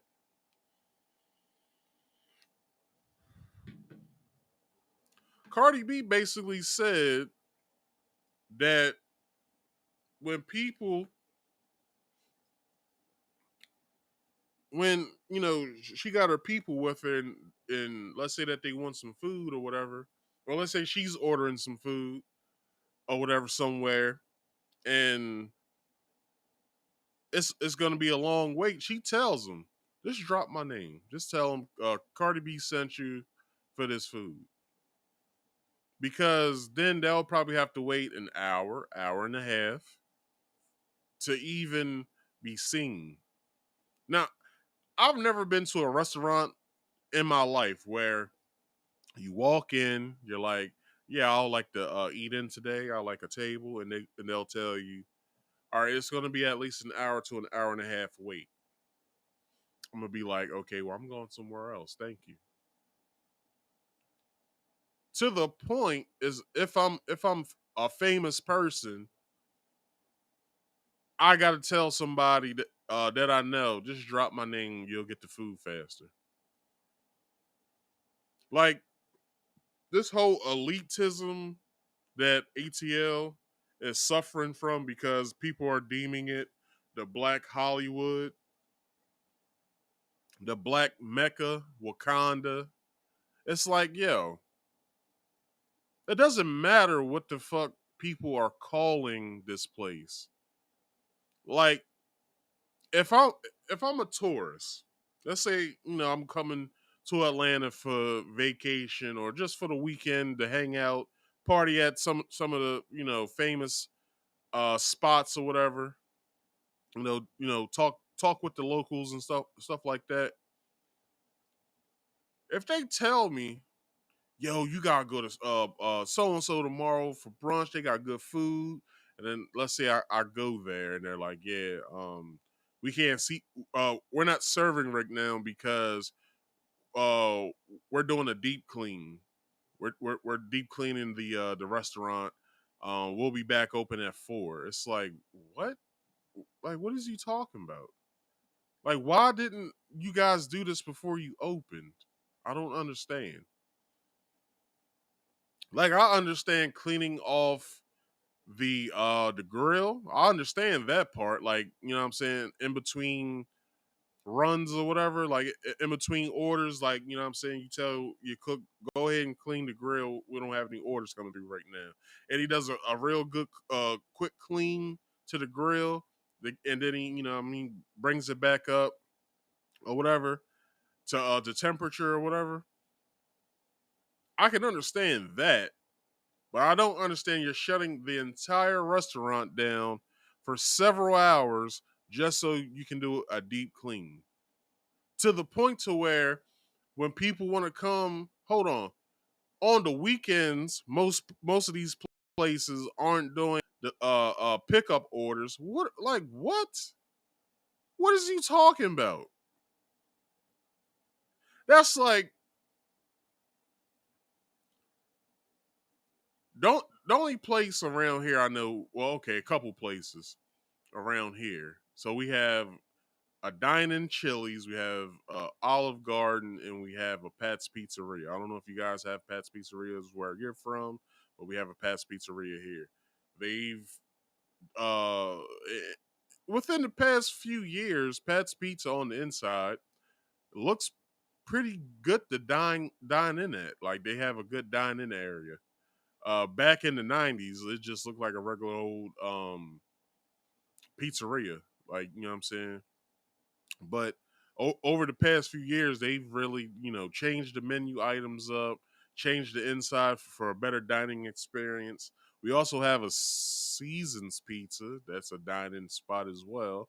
Dine-in pickup delivery, as well as Pat's, and you know what I'm saying? That's like if I went to Pat's, walked in, they tell me, yeah, it's going to be about a hour to an hour and a half wait.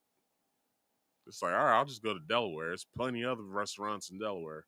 I don't have to, dine in at, in my hometown. I can just get in my car and go somewhere else. So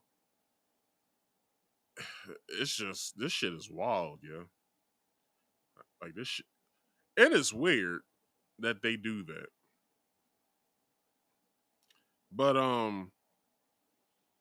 But somebody else had something to say about it. So Keith Lee responds to Chad Ochocinco for his criticism. So Chad, he got into this. I don't know why he got into it, but he got into this, and this is what he had to say.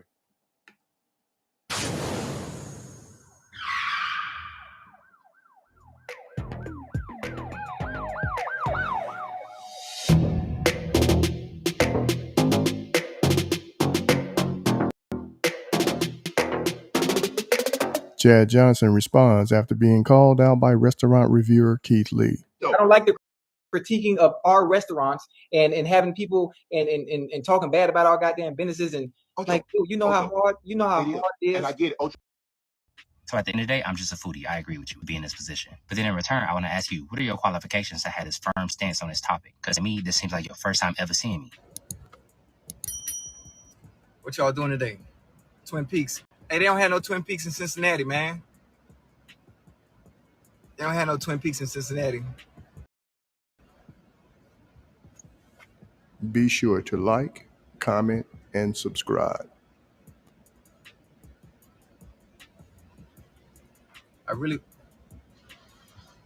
What's my thoughts on everything?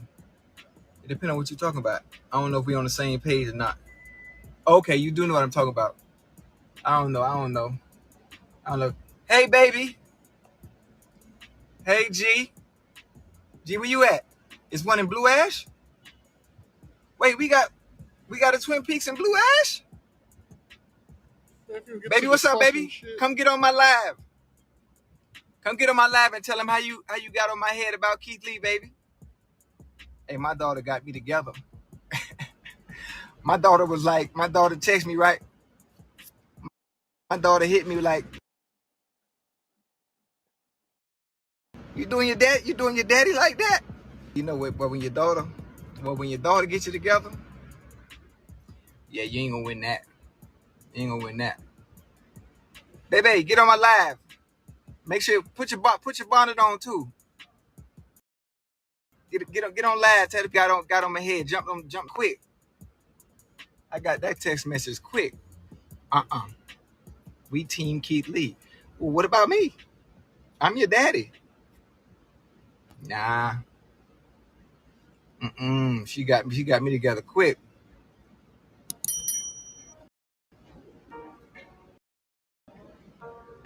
Walk together quick, boy.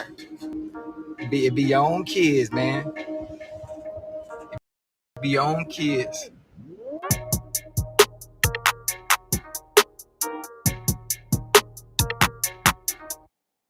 All right.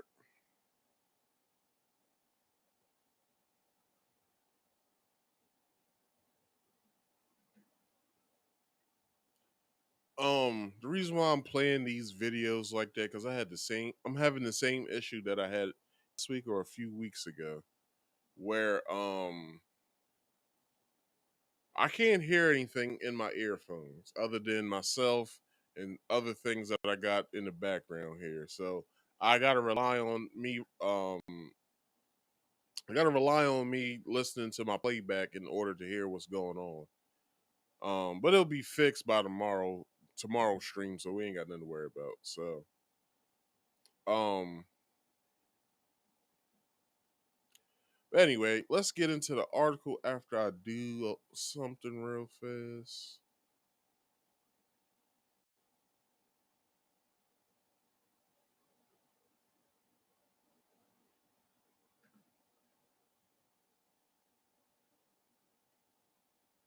I got one more thing to find. Oh, you guys can see that. Anyway, um,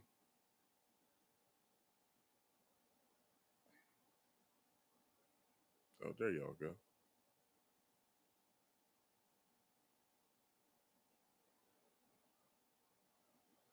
It's a podcast I wanted to listen to after I get off of here tonight.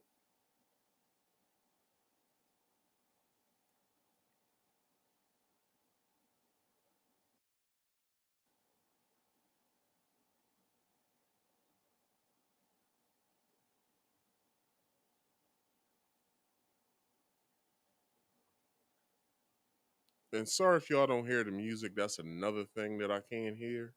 So it's like, forget it. I don't really need it. So, you know what I mean?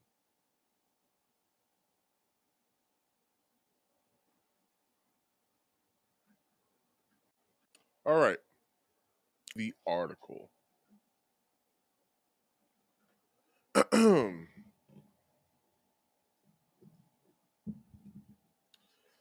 Keith Lee believes Chad Ochocinco is completely entitled to his opinion, even though Lee does not agree with some of them.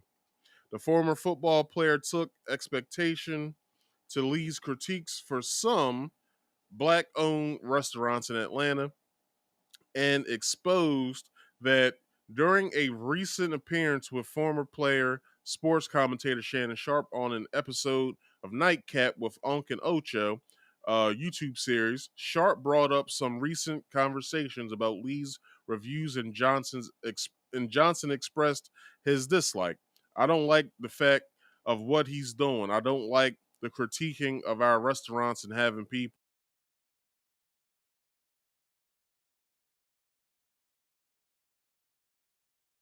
is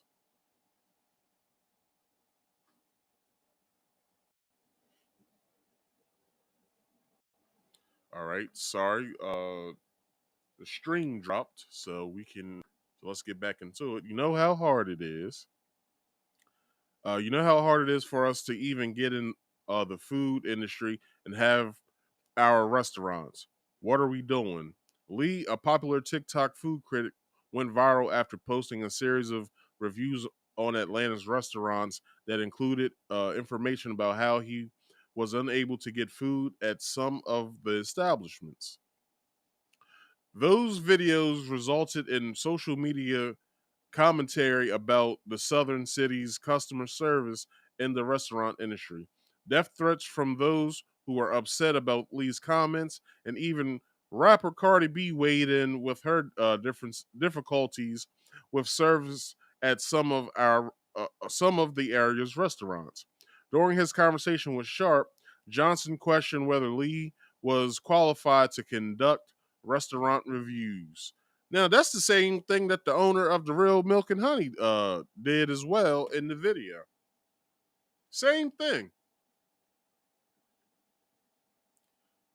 So if both of them feel as though that he's not qualified to do these reviews, then why don't y'all have a Michelin certified food critic come in?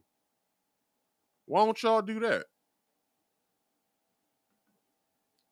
Because if your customer base, such as Cardi B, Low from Playback, and other celebrities who comment about the food and saying that it's mid, why the fuck would you then tell somebody that who the hell is this guy? Blah blah blah. He's possibly the person that's gonna either bring more business to your establishment or end your fucking restaurant career. Because everything's inconvenience now. We have DoorDash and we have Uber Eats and we have Postmates and we got what? What else? We got delivery drivers at these establishments. We have it to where we can, if we're riding home and we punch in our order on our phone, we can go and pick it up on our way home. It's all these conveniences that we have now. Some of those conveniences seems as though that most of these restaurants aren't taken up, because if you are so inclined in thinking that someone isn't qualified to give a review, such as Keith Lee, you got to remember the convenience of writing a review on Yelp can make or break your goddamn restaurant. Now, we're talking about somebody who basically does his own Yelp reviews on his TikTok channel. He's telling people, yeah, come here. Food's good. I'd eat here again.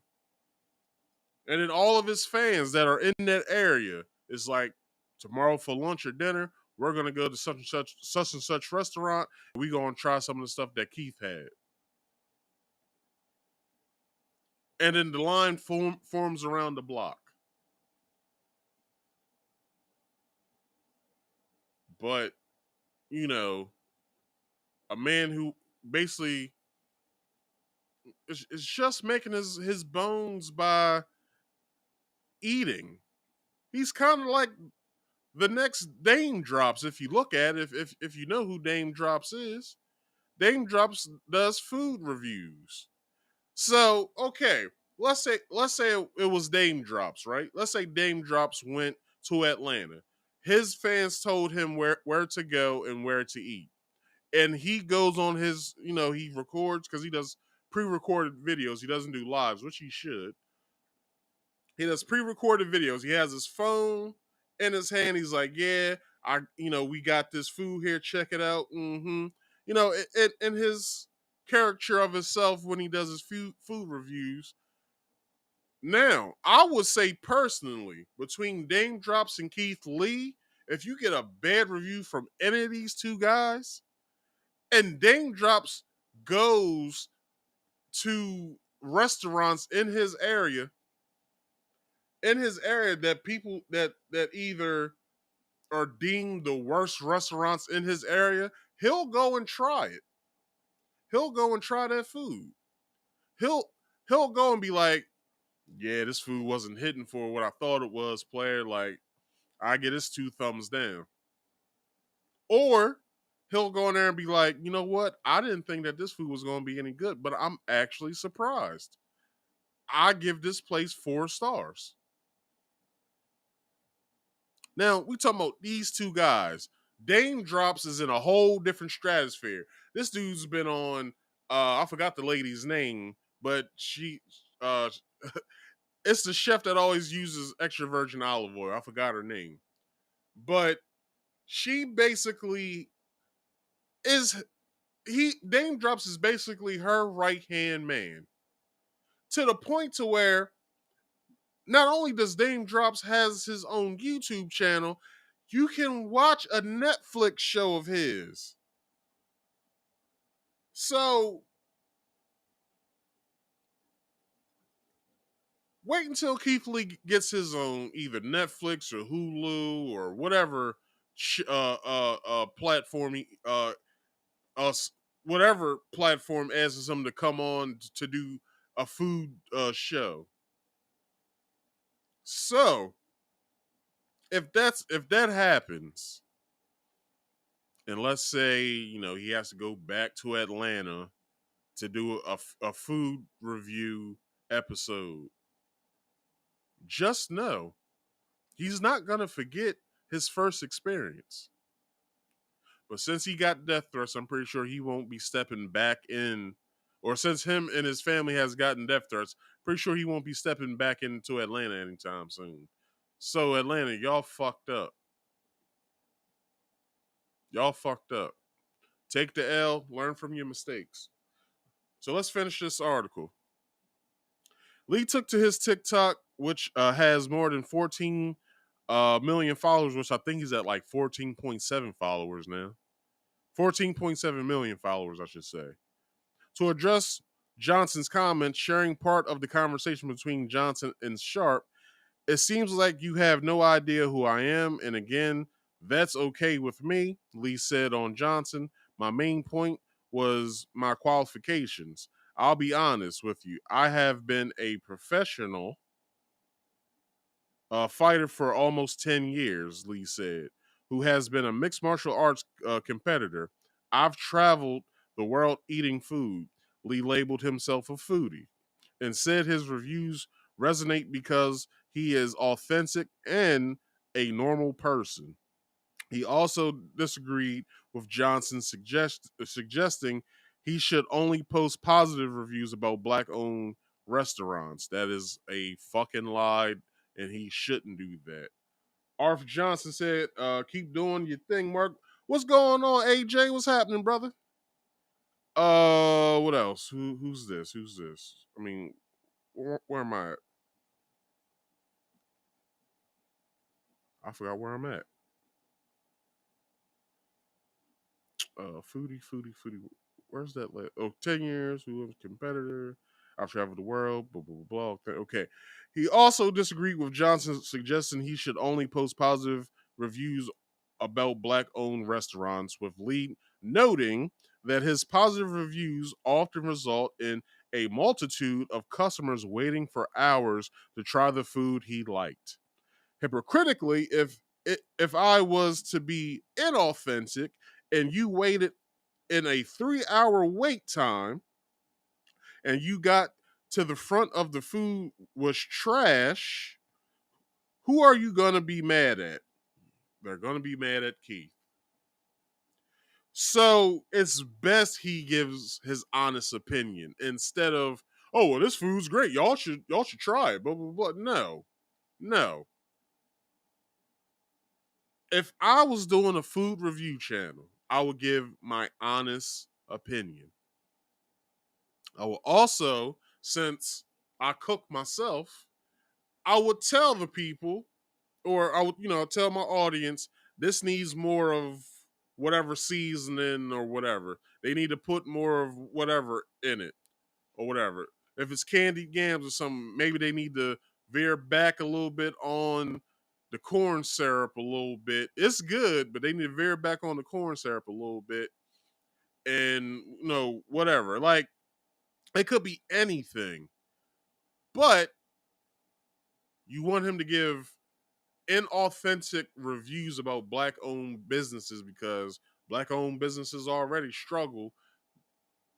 But these black-owned businesses, of what everyone has said, who is Keith Lee, Cardi B, and whomever, says that they give trash-ass service. And on top of that, these restaurants put a 18% gratuity on their bill. Maybe I don't want to fucking pay 18 fucking percent because of this trash ass food I just ate. Maybe I don't want to do that. But they don't understand. Anyway. The restaurant owner or me, he said, or 600 people who waited in line, they're gonna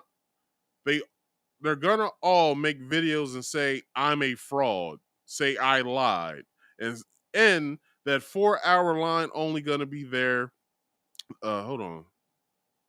And that 4-hour line only gonna be there that one time because everybody gonna say the food is trash. And you gotta remember the power of social media curves everybody's opinion on things. Well, except for mine. I'm a free thinker. So, somebody says the food's trash, I'll go and get some food. Just like, okay, case in point. We just got a Sheets built here in Maryland. If everybody from PA knows what Sheets is, or I believe they're also in Virginia as well, maybe. We just got our first one here in my town in Maryland. So I'd never been in the Sheets. I go to Lancaster all the goddamn time to go and shop sometimes in Lancaster, PA. They have a bunch of Sheets in the area. I never stop in though. So I stopped in 2 hours, right? So I just got a burger and fries. I just wanted to try something on the menu. I tried the burger and fries. Fries were nice and crispy, which is a good thing. I tried their boom boom sauce. The boom boom sauce needs something. I don't know what it needs just yet until I have something where I can eat some of the boom boom sauce with it. But the boom boom sauce needs something. So Sheets, if you're watching, y'all might want to bring me in so we can do this experiment to see what it needs. I don't know what it needs yet, but when I know what it needs, I'll let Sheets know. It's like, nah, that probably won't even take my damn call. But anyway, damn, I keep forgetting. Okay, here we go. He also pointed out that some of the support he's giving restaurateurs, including helping to raise more than $40,000 for a restaurant owner who had cancer.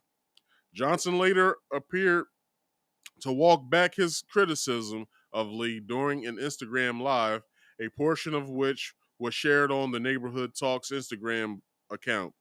Johnson explained, "My daughter got me together. My daughter texted me like, listen, we team Keith Lee over here," he said. So Chad has currently apologized to Keith Lee, so I guess bygones is bygones.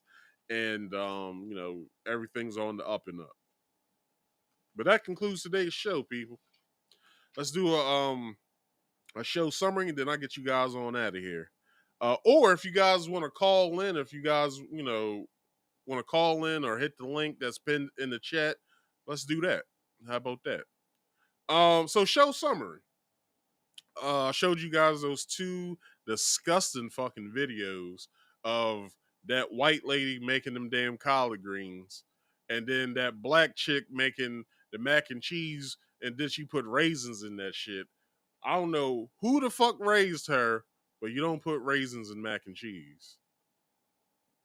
That's just like somebody putting raisins and that's like putting raisins in potato salad. You don't put raisins in potato salad.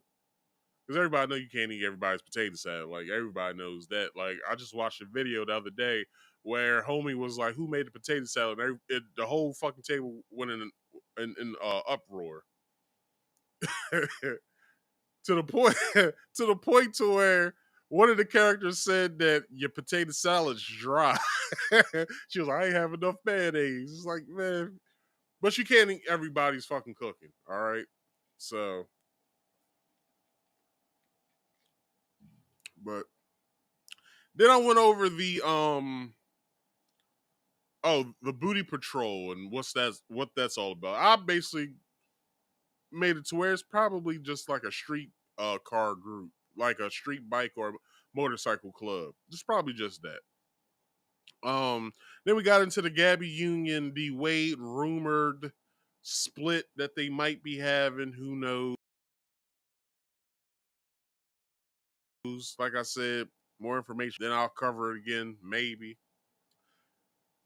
And then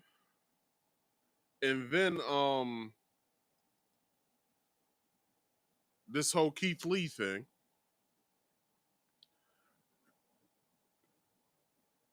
Once I heard all that stuff that Cardi B and all them said, I said if I ever go to Atlanta, I'm just gonna hit all the spots that they talk about, like JR Crickets, American Deli. Like, I'm not about to sit down and eat in any of these damn restaurants.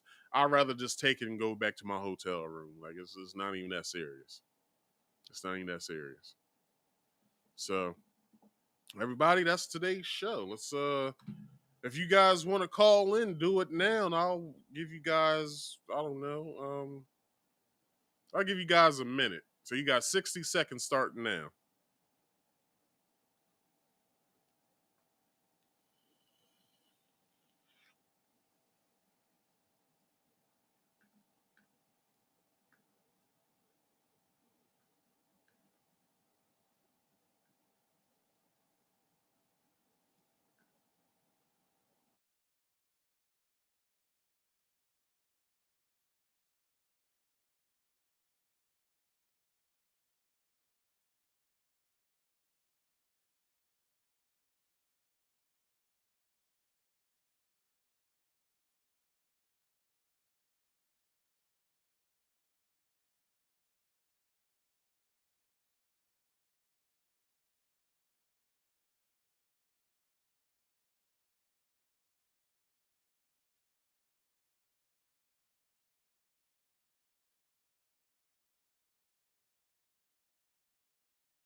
Let me stop before I get approached by a cube. Anyway, nobody wants to call in, that's fine. We can get these promotions going.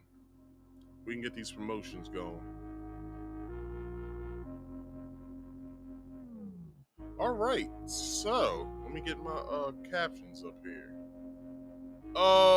Everybody, every Friday I do this here podcast, Marcus Speaks Live. You can catch me at 8 p.m. Eastern Standard Time every Friday. Then Saturday afternoons at 2:30 p.m. I do a game stream called Marcus Speaks Play. So please come back tomorrow. I'm playing currently Spider-Man 2. I don't know how far along I am in the game. I might have the game 50% done maybe. I did a 6-hour stream next week that got flagged for a copyright claim. It was some song in the game that I have no control over. So I'm gonna have to go into the settings tomorrow and turn music off. So I'm not trying to get flagged because I just got it to where my not my copyright claim, my what's it called? My community guideline strike is about to come off in January. So I don't want any more, bullshit going on this channel. I believe that's what shadow banned me. I'll be speaking to some group next week about some YouTube stuff. So I don't know. I'll let you guys know how that goes when I come on next week on next week's podcast. Anyway, please come and check me out on either day or both days if you have the time. Also, once you subscribe to this here channel, if you haven't already done so, go to the description box if you can. Go to the description box right now. Hit that Rumble link. Follow me on Rumble because I would like to start taking you guys' calls. I would like to hear you guys' opinion about the topics that I present on the podcast. And if things get a little spicy, we'll be talking about, I can cut the stream here on YouTube and we can then finish it on Rumble. So I want to start simulcasting. So my first 25 subscribers over there, I can start streaming over on Rumble. So please do me that favor, follow me on Rumble if you can, all right? If you ever want to come up here and come chat, you can. You can either hit the link that's posted in the live chat or you can hit the number.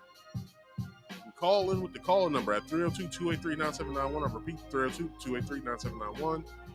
And, put one before the number if you have to. If not, just call the number. If you're calling from overseas, because I got some people who are across the pond over in England or London, you guys can call in as well. Just know how to call in over here, I guess. I don't know how to do it.